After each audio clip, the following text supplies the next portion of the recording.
नमस्कार दोस्तों, स्वागत है आप सभी का द 10 मिनट शो में, जहां पर हम डेली महत्वपूर्ण टॉपिक के बारे में एक अच्छा डिस्कशन करते हैं जो कि आपकी परीक्षाओं के लिए बेहद बेहद महत्वपूर्ण है। ये जो द 10 मिनट शो शुरू हुआ है वो इसलिए शुरू हुआ है कि जो परीक्षा उपयोगी कुछ महत्वपूर्ण तथ्य हैं उनके बारे में अलग से सेपरेटली मैं आपको व्याख्या सहित बता सकूं। अगर आप लोग एमपीपीएससी की तैयारी कर रहे हैं, यूपीएससी की तैयारी कर रहे हैं या फिर किसी भी प्रतियोगी परीक्षा की तैयारी कर रहे हैं, तो आपको पता है कि जैसे जैसे प्रतियोगिता का स्तर बढ़ता जा रहा है वैसे वैसे व्याख्या सहित या फिर व्यवस्थित विश्लेषणात्मक सहित आपको पढ़ना आवश्यक है। और इसी उद्देश्य को ध्यान में रख करके रोजाना सुबह 9 बजे आपको विनर्स इंस्टीट्यूट के यूट्यूब चैनल पर द 10 मिनट शो मिलता है, जहां पर एक टॉपिक पर 10 से 15 मिनट तक लगातार व्याख्या की जाती है। आप सभी के लाइफ में, प्रतियोगी परीक्षार्थी में एक हमेशा थोड़ा सा दुख दर्द रहता होगा कि मैं इतनी परीक्षा की तैयारी कर रहा हूं, सरकारी नौकरी की तैयारी कर रहा हूं, ऐसा कभी मेरे साथ तो नहीं हो जाएगा कि मैं तैयारी करूं, पेपर लीक हो जाए और किसी और को जो कि योग्य नहीं है उसे लाभ मिल जाए। कभी ऐसा लगता है आपको? कभी आपने ऐसी कई बार खबरें सुनी होंगी भारत में और मध्य प्रदेश में कि संबंधित परीक्षा जो आयोजित करने वाली टीम है उसने घोटाला कर दिया। चाहे व्यापम घोटाला आपके सामने ही है, पटवारी घोटाला भी आपके सामने है, पेपर लीक होने की जो प्रवृत्तियां हैं वो बिहार में आपको देखने को मिलती हैं। कई बार ऐसा लगा होगा कि यार हम इतनी ईमानदारी से पढ़ रहे हैं, कहीं हमारी ईमानदारी वेस्ट तो नहीं चली जाएगी, कहीं ऐसा तो नहीं होगा कि हम इतना अच्छे से पढ़ रहे हैं और सामने वाला हमारा पद ले जाए। हर एक प्रतियोगी परीक्षार्थी के दिमाग में हमेशा ये शंका आती है। तो ध्यान से सुन लीजिए, आपकी शंकाओं को दूर करने के लिए केंद्र सरकार ने एक नया विधेयक लेके आया है जिसका नाम है लोक परीक्षा विधेयक 2024। आज के 10 मिनट शो में मैं लोक परीक्षा विधेयक 2024 के बारे में व्याख्या सहित बताने वाली हूं और ये भी बताने वाली हूं कि क्या कैसे इसके प्रावधान है, अगर पेपर लीक हो जाता है, यदि आपके नंबर चेंज हो जाते हैं, ओएमआर शीट गलत चेक हो जाती है, तो अगर यह त्रुटि, यदि जांच में यह त्रुटि पाई जाती है तो संबंधित व्यक्ति या संस्था पर क्या क्या जुर्माना लगेगा, कितनी सजा होगी, ये भी मैं आपको आज के सेशन में बताने वाली हूं। तो अगर आप प्रतियोगी परीक्षा की तैयारी कर रहे हैं तो जल्दी से वीडियो को लाइक कर दीजिए, शेयर कर दीजिए आप सभी ग्रुप्स में जो कि अभी भी शंकित है कि कहीं हमारे साथ गलत ना हो जाए। आपके साथ गलत नहीं होगा क्योंकि कानून आपके साथ है, भारतीय संविधान की न्यायपालिका, विधायिका और कार्यपालिका भी आपके साथ है। तो जरूर आज की वीडियो को लाइक करना बनता है, जितने भी प्रतियोगी परीक्षार्थी देखें, और शेयर करना भी बनता है। ध्यान से देख लीजिए, स्पेशली एमपीपीएससी यूपीएससी प्रिपरेशन जो कर रहे हैं, एसएससी प्रिपरेशन जो कर रहे हैं, अगर आप लोग इंटरव्यू देने वाले हो तो ये परीक्षा में आपको साक्षात्कार में ये टॉपिक पूछा जाएगा, तो ध्यान से देख लीजिए। अगर आप निबंध लिखोगे तो निबंध में पूछा जाएगा, और अगर पॉलिटी की तैयारी कर रहे हो तो प्रश्न पूछा जाएगा। तो आज का 10 मिनट शो बहुत महत्वपूर्ण है, ध्यान से देख लीजिए। 10 मिनट शो से जुड़ने के लिए आप सभी का धन्यवाद। सभी लोग जल्दी से विनर्स इंस्टीट्यूट के टेलीग्राम चैनल से भी फटाफट तरीके से जुड़ जाइए। एक एक शंका और उन सभी शंकाओं का समाधान होगा। लोक परीक्षा कदाचार रोकथाम विधेयक 2024 को लोकसभा में पेश किया गया है। क्या है इसका उद्देश्य? इसका उद्देश्य है कि जितनी भी पब्लिक एग्जाम्स होती हैं, पब्लिक सर्विसेज एग्जाम होती हैं, लोक परीक्षा प्रणाली में अत्यधिक पारदर्शिता लाना। पारदर्शिता यानी ट्रांसपेरेंसी लाना, कि आपको पता हो कि आपकी कॉपी कब चेक हुई, कैसे चेक हुई और किस प्रक्रिया के द्वारा हुई।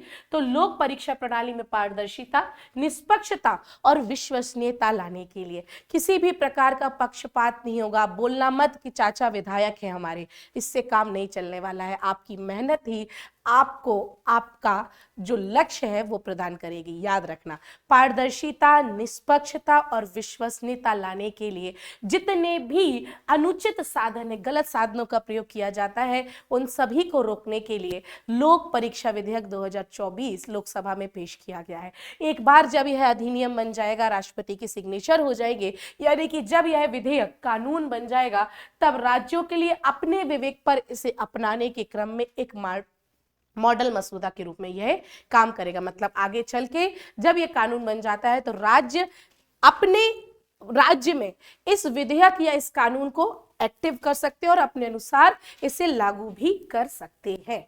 अब बात करते हैं कि क्या बात है भाई, पेपर लीक कहां कहां हो रहे हैं, कितने हो रहे हैं।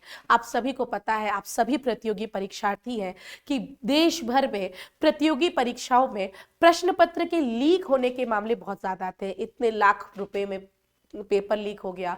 अभी भी हाल ही में बिहार में भी ये घटना आई थी जहां पर पेपर लीक बताए गए थे पेपर होने के पहले ही। तो पिछले 5 वर्षों में 16 राज्यों में पेपर लीक होने की कम से कम 48 घटनाएं आई। ये तो उनके साथ गलत है ना, जो मेहनत से पढ़ाई कर रहे हैं, जिनके पास पैसा नहीं है और वो पेपर खरीद नहीं सकते हैं, कितना गलत है ना। तो 48 घटनाएं आई हैं जिसमें सरकारी नौकरियों की प्रक्रिया पूरी पूरी बाधित हो गई है। अच्छा खासा साल में एक बार परीक्षा आयोजित करना था, लेकिन हुआ क्या, पेपर लीक हो गया तो पूरा साल बर्बाद। किसका? संबंधित जो आयोग परीक्षा ले रहा है उसका भी, और हम जैसे प्रतियोगी परीक्षार्थी का तो समय बर्बाद हो ही गया। इससे क्या हुआ, करीब 1 लाख पदों के लिए जो भर्ती होनी चाहिए थी उसमें करीब 1.5 करोड़ अभ्यर्थी, परीक्षार्थी या आवेदकों का जीवन प्रभावित हो गया। अरे तुम क्या बात करोगे, एमपीपीएससी की तैयारी करने वाले स्टूडेंट इस दर्द को जान सकते हैं।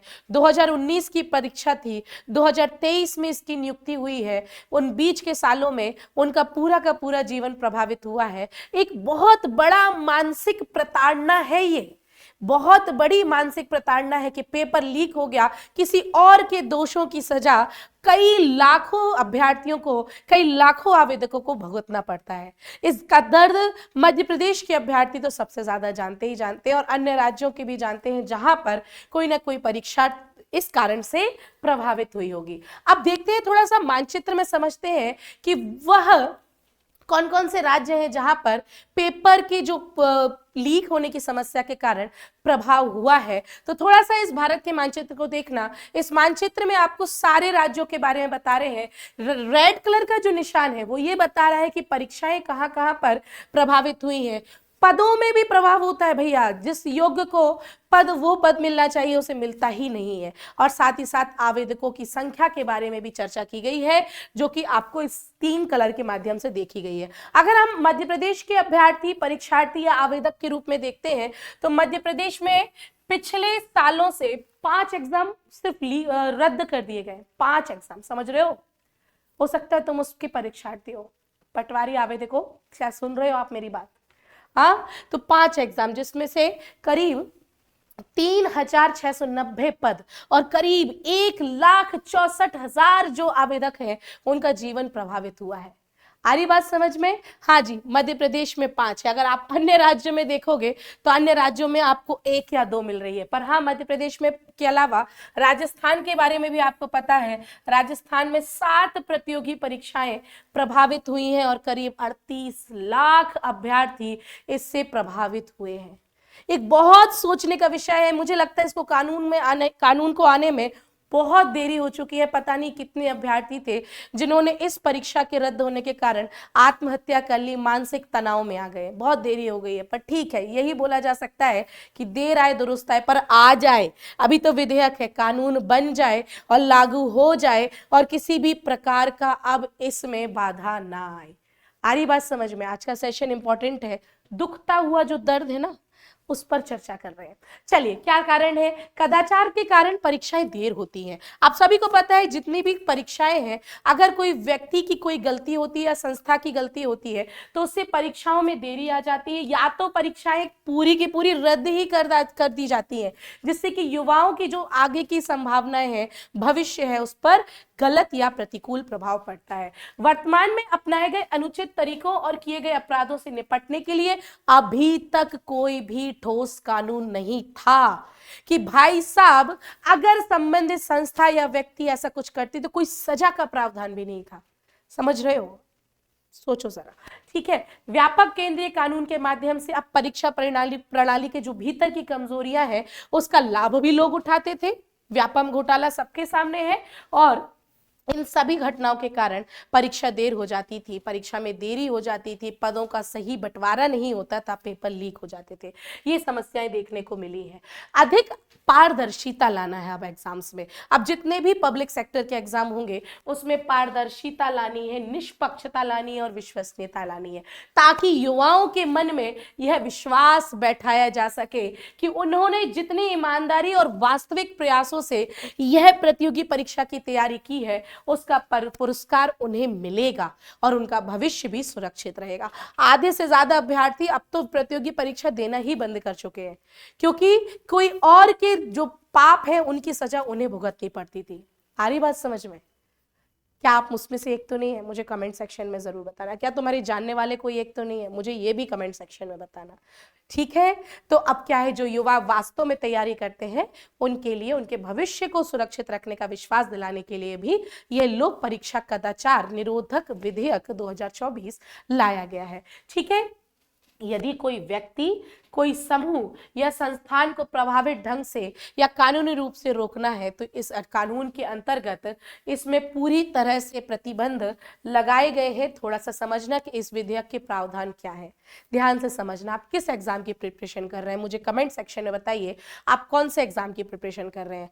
अगर आप यूपीएससी प्रिपरेशन कर रहे हैं, स्टेट पीएससी भी कर रहे हैं, एसएससी की तैयारी कर रहे हैं, आरआरबी की तैयारी कर रहे हैं, या फिर आईबीपीएस की तैयारी कर रहे हैं, या फिर ऐसे कोई भी परीक्षाओं की तैयारी कर रहे हैं जो कि राष्ट्रीय परीक्षा एजेंसी के द्वारा आयोजित की जाती है, आप जेईई मेंस की, नीट यूजीसी नेट, किसी भी एग्जाम की प्रिपरेशन कर रहे हैं, ये सारे के सारा जो अधिनियम है या विधेयक है इन सभी परीक्षाओं पर लागू होगा, चिंता नहीं करना। ठीक है, अगर मैं बात करूं कितनी सजा होगी, तुम्हारे दिल में बहुत ज्यादा ये प्रश्न उठ रहा है कि सजा के बारे में तो बताओ, यदि पेपर लीक हो जाता है, संबंधित व्यक्ति या संस्था करवाता है तो उसको क्या सजा मिलेगी। ध्यान से सुनना, कड़ा कानून है। अगर इसके अंतर्गत सजा या व्यक्ति दोषी पाया जाता है तो धारा 9 कह रही है कि यह अपराध संज्ञेय होगा, गैर जमानती होगा और शमन योग्य होगा। तीनों शब्द के मतलब समझेंगे। यदि किसी अपराध को संज्ञेय अपराधों की श्रेणी में लाया जाता है, इसका मतलब है कि मजिस्ट्रेट की अनुमति के बिना भी मामले की जांच करना पुलिस का कर्तव्य है। पुलिस मजिस्ट्रेट की अनुमति के लिए वेट नहीं करेगी और तुरंत मामले की जांच कर सकती है। यह अपराध संज्ञेय है। पुलिस को स्वतंत्रता दी गई है कि वह मामले की जांच बिना किसी अनुमति के कर सकती है, पर वह मामला लोक परीक्षा कदाचार से संबंधित होना चाहिए। गैर शमन योग से तात्पर्य क्या है? गैर शमन योग का तात्पर्य है, मान लीजिए आप शिकायत करता है, ठीक है, आपको पता चला है कि संबंधित परीक्षा में पेपर लीक हुआ है या फिर कुछ गलत कार्य हुआ है। अब आपने शिकायतकर्ता के रूप में आपने अपना मामला दर्ज करा दिया। मामला दर्ज कराने के बाद मान लीजिए फॉर एग्जाम्पल कि आपने जब मामला दर्ज कराया उसके बाद वो आरोपी आपसे आया और आपको कुछ पैसों का लालच दिया और बोला कि भाई यार मामला वापस ले लो, तुम जितने की नौकरी की तैयारी कर रहे थे उसका 3 गुना मैं तुम्हें दूंगा, बस मामला वापस ले लो। और तुम जाते हो वापस पुलिस के पास कि संबंधित मामला वापस लेना है, तो पुलिस आपके मामला वापस लेने के बाद भी उस पर जांच करेगी। आ रही बात समझ में? उसके बाद भी कि भाई कहीं ना कहीं गड़बड़ी हुई है ना, तो शिकायतकर्ता और आरोपी के बीच समझौता हो गया हो, मुकदमा आवश्यक रूप से चलता रहेगा। ठीक है, बिना वारंट के गिरफ्तारी भी की जा सकती है। बोलना मत कि वारंट लेके आओ पिक्चरों जैसे, है ना। फिर अगर बात करें सजा के बारे में, तो अनुचित साधनों और अपराधों का सहारा लेने वाले किसी भी व्यक्ति या व्यक्तियों के लिए सजा के अंतर्गत 3 से 5 वर्ष का कारावास होगा और 10 लाख रुपए तक का जुर्माना देना होगा। तो अब अगर तुम लोग इस प्रकार की किसी प्रकरण में पाए गए तो सजा देख लेना। और अगर मान लो तुम अपराध के अंतर्गत जुर्माना नहीं दे पाओ, बोलो पैसा ही नहीं है, तो तुम्हें कारावास की अतिरिक्त सजा मिलेगी। जो 3 से 5 साल का जो सजा है ना, वो अब 10 साल में बदल जाएगी। तो सोच समझ के यह काम करना।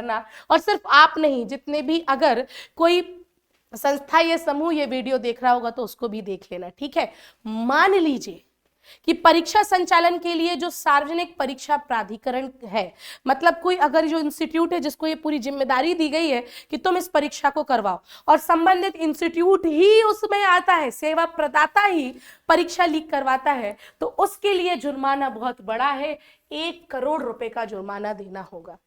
आ रही बात समझ में कि नहीं आ रही है? और अगर अवैध गतिविधियों में सेवा प्रदाता शामिल है तो परीक्षा की जितनी भी लागत आई है उसी अनुपात से तुमसे वसूला जाएगा। ये भी आपको याद रखना है।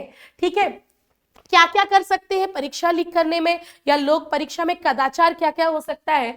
तो क्या उत्तर कुंजी या प्रश्न पत्र को लीक कर देना, जो ओमर शीट है उसको कब्जे में ले लेना, ऐसा भी कई घटनाएं हैं। और साथ ही साथ किसी अनाधिकृत व्यक्ति के द्वारा प्रश्नों का समाधान करना। देखा होगा 12वीं की परीक्षा दे रहे थे और टीचर आता है और गाइडों से टपवा देता है, तो ये भी करना अब अपराध है, याद रखना, ठीक है।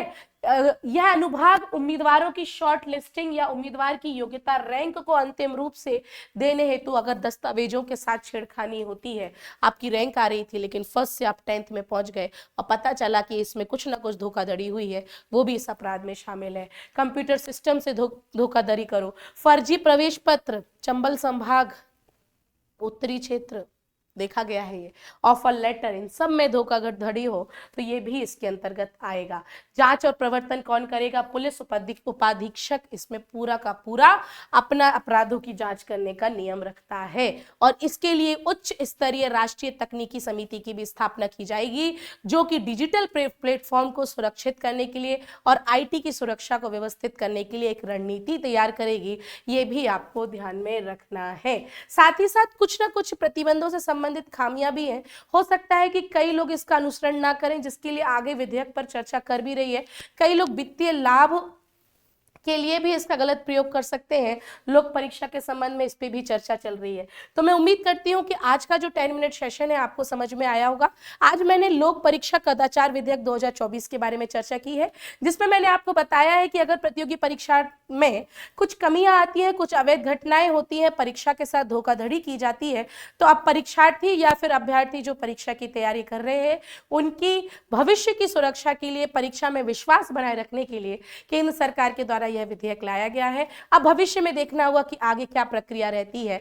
ये इसी के साथ आज के 10 मिनट शो से मैं अलविदा लूं। उसके पहले मैं सिर्फ तुमसे इतना पूछना चाहूंगी, मेरा प्रश्न सिर्फ तुमसे इतना होगा कि कमेंट सेक्शन में मुझे बताना कि यह जो कानून आया है आगे अभ्यर्थियों में परीक्षा के प्रति विश्वसनीयता लाएगा कि नहीं लाएगा, कमेंट सेक्शन में बताना। आज का सेशन 10 मिनट शो आपके लिए उपयोगी रहा या नहीं रहा, जरूर बताना। वीडियो को लाइक कर देना, शेयर कर देना सभी प्रतियोगी परीक्षार्थियों के बीच में, परिवार के बीच में। तब तक के लिए सभी को जय हिंद।